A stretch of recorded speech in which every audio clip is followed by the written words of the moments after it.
And now that we have a roadmap, we can definitely see where the direction of the game is going. But don't get your hopes up too much, because this game is made by the people who made Squad, and people who make Squad definitely take their time when it comes to updates.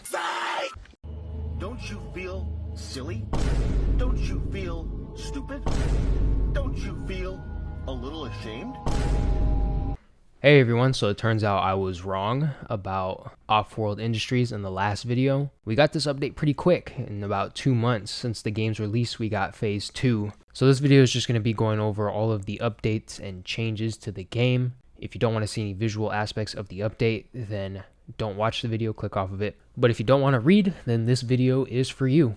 Alright, let's get into it. Alright, in the first part of this update, we have the new map location, the fuel depot, and that can spawn in both AAS and ARC game modes. But I haven't gotten this yet, so I can't tell you if it's good or bad. The new feature we got into base construction was the twin machine gun emplacement, and this thing is actually really nice. But the only thing I don't like about it is the repair mechanic, because it can be jarring to go from just blasting some bugs and then your machine gun just disappearing right out of your hands. So, let's see what they do in the future to kind of fix that. Maybe they can make it where you still have to repair it, but it doesn't just completely disappear out of your hands. The new gameplay feature is Mutators, which presents a variety of buffs, debuffs, and global conditions. And you get Mutators in any modes above easy mode. The two types of Mutators are Arachnid Mutators and Scenario Mutators. And certain mutators affect XP gain depending on how much of a challenge they add. Now, I haven't gotten all the mutators yet, so I don't have footage for all of them, but I do have some footage of something. So, starting out with the Arachnid mutators, we have Arachnid Rush, which increases Arachnid movement speed, but decreases Arachnid health. Then we have Arachnid Resilience, increases Arachnid health, but decreases Arachnid movement speed. We have Arachnid Fury, which increases Arachnid attack speed. We have Elite Arachnids,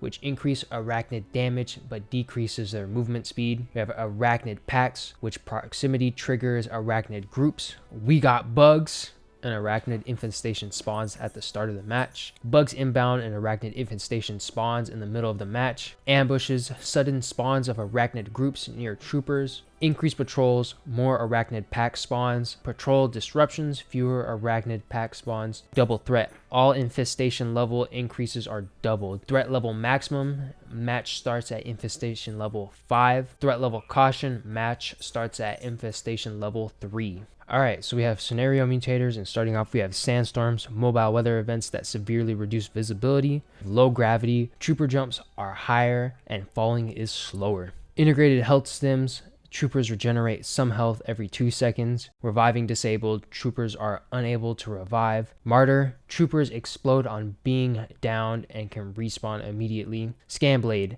melee attacking an arachnid scans it. CM-48 Night Star Field Test. Trooper knives replaced with tactical maces that sweep and stun arachnids in an arc. Explosive mace. Troopers knives replaced with maces that explode arachnids on attack. Build tool malfunction reduces build tool speed. Integrated utility fabricators slowly replenishes utilities. Alright, for gameplay changes, we have the extraction phase, where they added an entrance and exit notifications and communication graphics to the extraction area inside the dropship. Added onboard X out of 16 to the interface during the extraction phase. Players can no longer fall out of the dropship when it is in flight by jumping near the ramp door. I actually like that, so I wish they'd kind of keep that in. You know, like a meme or something. Dropship turrets now correctly target bugs. Improved dropship visibility in nights, where they added flood lights onto the ships. Reduce refinery cooldown to 4 seconds. When attacked, bugs now move in the direction away from the damage source instead of staggering backwards from the direction they're facing. They streamlined the tutorial by removing the second refinery. They added mission information to the after action report. Reduce gunner bug damage, which I think they should have left the same. It kind of made them a little bit lethal, and I actually like that. So let me know what you think about that. Reduce XP gains from rearms, revives, and heals. Removed XP gains from self-support actions. Smooth, jittery movement when trying to fire while sprinting. Respawn camera now spectates selected spawn location by default. Added sound effects to dust and rockfall effects. Bugs should no longer spawn inside terrain or buildings. Going into the classes and loadouts, starting with the Hunter, the design focus is death from above. The class identity is Scout, and they want this class to be a glass cannon that goes into the battlefield first, and it targets high priority targets such as the Tigers, Gunners, and Grenadiers. And with this update, they switched some things around. They added unlocks and they took some unlocks out for all classes. But for the Scout class, the unlocks gained, we have the scan grenades. The perks are extended magazines, hardened ceramic plates, and utility satchel. Unlocks removed, the equipments are the cluster grenade, heal beacon, napalm grenade, and proximity mine. And the perks that they removed are the improved grenade cooldown and the synthetic under armor. For the Bastion, the class identity is the tank, obviously, big beef boy, and the design focus is the wall. But the loadout purposes is for crowd control, mid-range engagement, defensive deployables. The unlocks gained for this class, we have the equipment napalm grenade, and for the perks we have utility satchel. And the unlocks removed, the equipment we have the chem grenade, high X grenade, and the scan beacon. And for the perks removed, we have the improved grenade cooldown. Obviously for the operator, the class identity is support. In the unlocks gain section, starting off with equipment, we have the nuclear det pack and the shock grenade. And for the perks, we have bloodlust and synthetic under armor. The unlocks removed, starting off with the weapons, we have the Mutator Hawkeye. I don't think they should have removed that weapon. It's a very powerful weapon, but I think it really worked well on the operator class. The equipment lost was the scan grenade, the shock beacon, and the thermal charge. And for the perks lost, we lost extended magazines and the power up build tool. And under the balance section, we have ability now heals nearby troopers upon activation, decreases ability duration, and increased ability cooldown. All right, for the weapon balance, starting off with the Mutator MK1, we have increased damage and decreased damage drop off, reduce the initial bullet spread, increase bullet spread gain while hip firing, and increase bullet spread recovery rate. For the MK3 Saw, we have decreased damage drop off. They increased the rounds from 150 to 200, increased magazine carry capacity from 2 to 3, updated the ADS to use iron sights. I think they should have left it as like a hip fire thing. I actually preferred the hip fire instead of the ADS that we have now. Greatly reduced horizontal recoil while hip firing, reduced vertical recoil while hip firing, reduced bullet spread while crouching or aiming down sights, increased bullet spread while moving or standing. For the Hawkeye, we have decreased damage, decreased rate of fire, increased bullet spread while moving or hip firing, decreased spread and deviation while crouched or aiming down sights, increased bullet velocity for more accuracy at range. Bullet trajectory now lines up with the reticle correctly. For the Emancipator, we have increased rate of fire, increased bullet spread per shot, and while moving, decrease initial spread, decrease damage drop off to optimize for mid to long range combat, increase recoil, and developer note, they added a firing animation to match. For the Peacemaker, they increased damage, slightly increased range, reduced stagger, reduce initial bullet spread. Spread will now increase with continuous firing. For the MK1 Carbine, they reduced damage, and the developer note says still kills faster than the MK1 at close range. Decreased damage fall off to optimize short to mid range combat.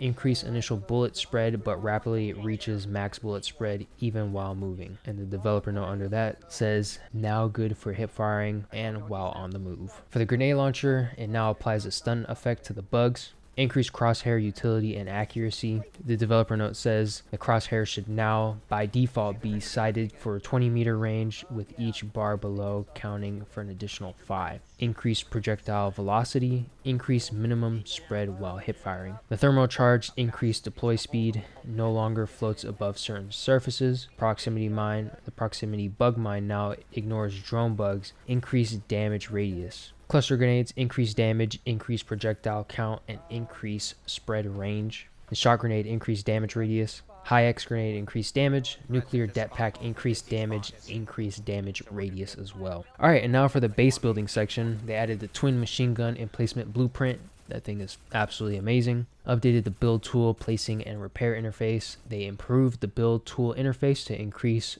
usability and make switching between place and repair more intuitive. Updated the build grid to represent the snap size of the selected blueprint. Updated build tiles to highlight which tile you are building on. Increased build snap size to 1 tile from 1.5 tile to large blueprints. Greatly reduced build tool unbuild speed, and I'm pretty sure they did that because of the people who were trolling in the game. A lot of the hackers and stuff were trolling and doing that. Players will no longer see they're in the build zone when they are not in the build zone. Building multiple of the same blueprint at the same time no longer exceeds its maximum capacity. Generators now are highlighted like other repairable structures. Weapon crates are no longer highlighted when they are not interactable. And last but not least, let's rush through these quality of life improvements and bug fixes. However, I do know that some of these bug fixes implemented new bugs. We'll see how well that is. The game is still in an early state, so I'm not judging it too hard. Added setting to reduce and disable screen shake, reduce game client size by 500 megabytes,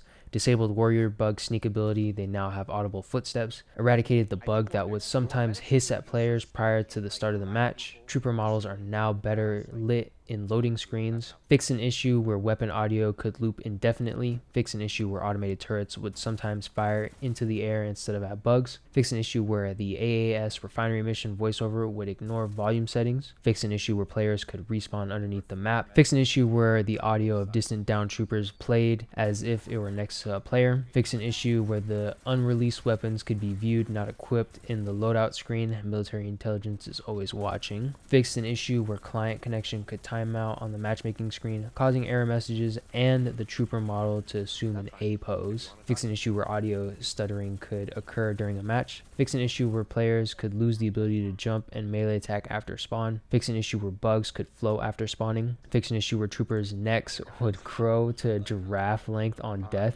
I actually haven't seen that one, so I wish I had seen that before they fixed it. Fix an issue where smoke generated by grenadier bug projectile impact could appear cube-shaped. Fix an issue where rocks and vegetation could crop into the dropship. Fix an issue where dying during the extraction phase in the tutorial would redirect players to the main menu. Fix an issue where automatic weapons wouldn't play their first gunshot sound effect. Fix an issue where bastions could hear extra footsteps after they stop moving. Fix the game client crash that could occur on respawn. Fix several collision issues on the map, fix several instances of floating assets on the map, and implemented a variety of general performance and improvements and optimization.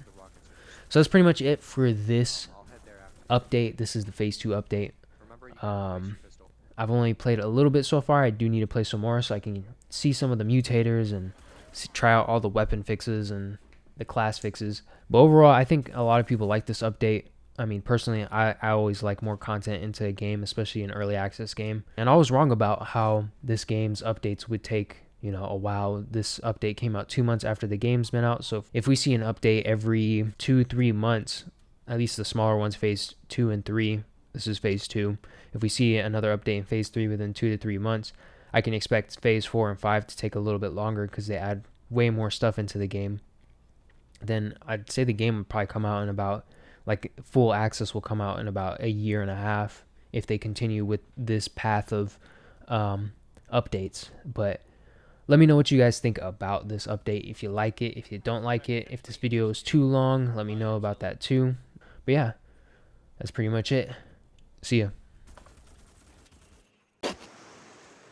I don't know what it is, folks.